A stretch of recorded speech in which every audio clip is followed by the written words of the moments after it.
जळगावमध्ये उष्माघातामुळे फळ विक्रेत्याचा मृत्यू झालेला आहे। जळगावमध्ये तापमानाचा पारा 44 अंशांवर पोहोचलाय।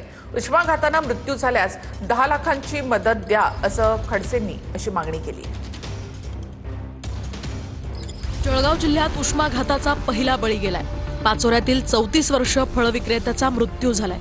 फळ विक्रेत्याला अचानक भोवळ आली आणि तो खाली कोसळला। डॉक्टरांनी त्याला मृत घोषित केलं। दुपारच्या वेळी नागरिकांनी घराबाहेर पडू नये असं आवाहन जिल्हाधिकाऱ्यांकडून करण्यात आलंय।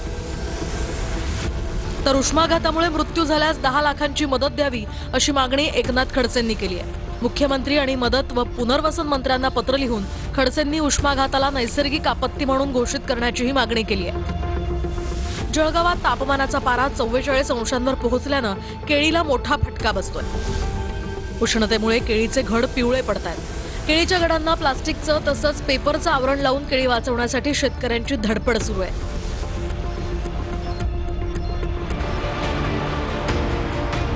मुसाफळ शहर उष्णतेमुळे हॉट सिटी बनलंय। पारा 45 ते 46 अंशांवर पोहोचलाय। उष्माघाती कक्षात 5 जण उपचार घेऊन घरी परतले।